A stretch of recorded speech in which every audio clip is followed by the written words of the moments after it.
নমস্কার বন্ধুরা, সুধা ভিলেজ ব্লগে আপনাদের সবাইকে স্বাগত। আবার একটা নতুন ব্লগ নিয়ে চলে এলাম। আপনারা আমার সঙ্গে থাকুন আর শুরু থেকে শেষ পর্যন্ত ব্লগটা দেখতে থাকুন। আশা করি আজকের ব্লগটা ভীষণ ভালো লাগবে। আজকের বছরের প্রথম মানে 1 জানুয়ারি, তো সবাইকে জানাই হ্যাপি নিউ ইয়ার। নতুন বছরে সবাইকে অনেক অনেক শুভেচ্ছা ও ভালোবাসা। আর আমরা যেন একে অপরের পাশে যেন সবাই থাকতে পারি, আর সবাই যেন এই বছরটা যেন আনন্দভাবেই যেন আমরা কাটাতে পারি। আর আজকে চলে এসেছি আমাদের বাগানের ভিতরে, কিছু সবজি গাছ আপনাদের দেখাবো। তো এই যে দেখুন, এখানে আমাদের যে ফুলকপি গাছ লাগানো হয়েছিল আপনাদের তো আমি দেখিয়েছিলাম আগে। আর দেখুন কত বড় বড় হয়ে গেছে, আর এখন কিন্তু ফুলকপিও ধরেছে। এই যে দেখুন ফুলকপিগুলো ধরেছে, দেখুন দেখুন এই যে ফুলকপিগুলো ধরেছে। আর এই ফুলকপিগুলো মানে ভিতরে মুরগি ঢুকেছিল, ঢুকে কিন্তু ফুলকপির ভিতরটা একটু খাবলে খাবলে খেয়েছে। ওই জন্য একটু মানে মাঝখানে ফুলকপি নেই। আর কিছু কিছু গাছে এখনও কিন্তু ফুলকপি ধরেনি, ধরবে। আর এদিকটা এই যে দেখুন বিট গাছ, এই বিট গাছগুলো হয়েছে কি সুন্দর। ওদিকটা পালং শাক, মূলো, ধনেপাতা, টমেটো, মানে শীতের যে সবজিগুলো হয় সেই সবজিগুলো কিন্তু অল্প অল্প করে সব লাগানো হয়েছে। আর ফুলকপি গাছগুলো নষ্ট হয়ে গেছে, মানে খুব সুন্দর হয়েছিল, আমাদের ভুলের জন্যই কিন্তু গাছগুলো একটু নষ্ট হয়ে গেছে। দেখুন ওই যে পালং শাক, পালং শাকগুলো একটু ছোট আছে, জল দিচ্ছে বড় হয়ে যাবে, অনেক লাস্টেই ফেলা হয়েছে। প্রথমবার যখন ফেলেছিলাম গাছ হয়নি।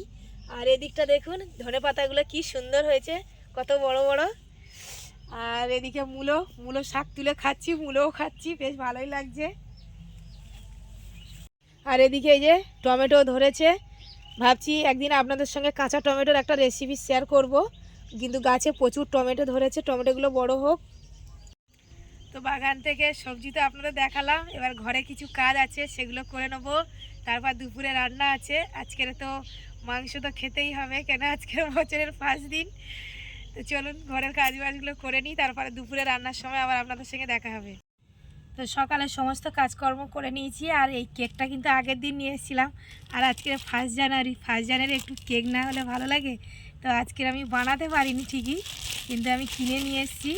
তো সামনেই কিন্তু মেয়ের বার্থডে আছে, ওই জন্য ভাবলাম ওই দিনেই বানাবো। তো এখন কিন্তু এই কেকটা কিন্তু আপনাদের সামনেই বানাবো।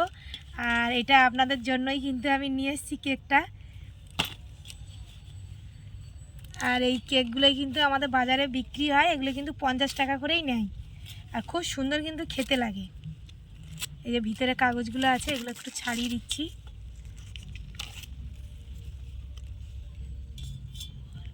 এই যে কাগজগুলো কিন্তু সব পরিষ্কার করে নিয়েছি। এবারে আমি কেকটা কেটে নেব।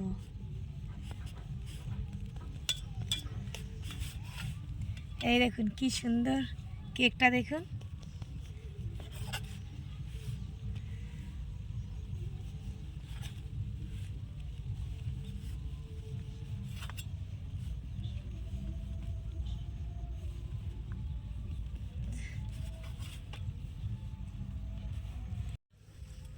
তো এই যে কেকগুলো কিন্তু সব কাটা হয়ে গেছে।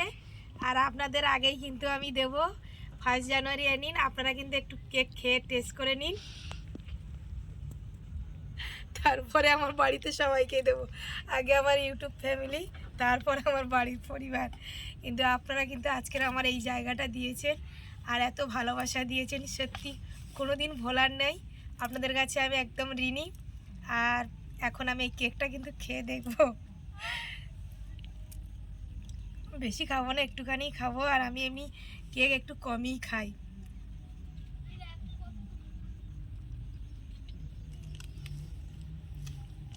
দারুণ কেনাকা কেক আর এমনি বানানো কেকের মধ্যে কিন্তু অনেক তফাৎ। খুব সুন্দর কেকটা, ভালোই লাগছে খেতে, দারুণ। দুপুরে রান্না করব, আবার বিকালে মেয়ের দুজনের কিন্তু সামনেই সব বার্থডে, ছেলের 2 দিন পর, মেয়ের আছে আবার 15 তারিখে। এখানে আমি মাছ ধরে নিয়েছি পুকুর থেকে। আর এই মাছ রান্না হবে, আমাদের মাছের ঝাল হবে, আর একটা সবজির তরকারি হবে, পালং শাকের তরকারি, পালং মূলোর তরকারি। তো এখন এই মাছের ঝোলটা বানিয়ে নেব। দেখুন এই যে মাছের তরকারিটা হয়ে গেছে। আর এটা কিন্তু বাগানের যে গাঁটি কচু, ওই কচু দিয়ে কিন্তু রান্না হয়েছে। আর মাংসটা হচ্ছে, এই যে মাংসটা হচ্ছে। এই দেখুন মাংসটা বসিয়ে দিয়েছি, এইটা হলেই ব্যাস কমপ্লিট। দেখুন রান্না হয়ে গেছে, এই যে মাছের ঝোল, আর এখানে এই যে শাক ভাজা, পুরো শুকনো করেই কিন্তু ভাজা হয়েছিল, তাও দেখুন আবার জল বেরিয়েছে। শাকে প্রচুর জল থাকে। আর এদিকে এই যে মাংস বেশ একদম কষা কষা হয়েছে, আর গরম গরম ভাত। এইগুলোই কিন্তু আমাদের সব খাওয়ার ব্যবস্থা হয়েছে আজকে। এখন সবাই মিলে খাবো। দেখুন কতগুলো কিন্তু পুঁটি মাছ, আর এইগুলো কিন্তু মাঠের যে পুকুর, সেই পুকুর ছেঁচা হয়েছিল আমার মামার ছেলেদের, তো ওইখানে গিয়েছিলাম আমি, আর এই যে ওরা মাছ ধরছিল, আর বেশ ভালো লাগছিলো। আর অনেক মাছ ওদের কিন্তু ধরা হয়ে গেছে, আমি সেই সময় গিয়েছি। তো আমি মানে যে মাছগুলো ধরা হয়েছে কিছু কিছু আমি আপনাদের দেখাবো। দেখুন এই যে ট্রের মধ্যে কিন্তু ন্যাদোস মাছ, পুঁটি মাছ, কাঁকড়া আর ট্যাংরা মাছ ছিল। আর এইখানে ছিল ডামের মধ্যে অনেক কাঁকড়া, এই যে ডামটার ভিতরে কিন্তু ভর্তি করছিল। আর বালতির মধ্যে আছে ট্যাংরা মাছ। ট্যাংরা মাছের সাইজগুলো দেখুন, আমি একটু হাত দিয়ে আপনাদের তুলে দেখাবো। এই যে দেখুন, আর আমার খুব ভয় করছিল, ভাবছিলাম যদি কাঁটা মেরে দেয়। তারপরে এই যে সামনে কিন্তু একটা গর্ত ছিল, এই গর্ত করে মানে মাছ রেখে দিয়েছিল, এখানে ল্যাটার শোল। তো আমার ভাইপোকে বললাম একটু তুলে দেখা, ও দেখাচ্ছিল, কিন্তু তখন মাছ আসছিল না।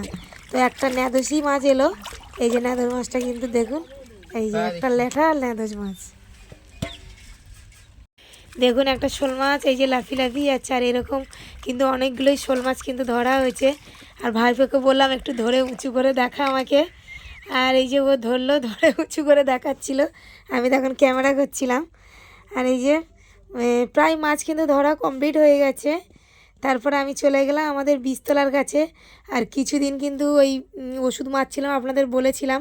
আর দেখুন গাছটা কিন্তু খুব সুন্দর হয়েছে। আজকের ব্লগটা এখানেই শেষ করছি।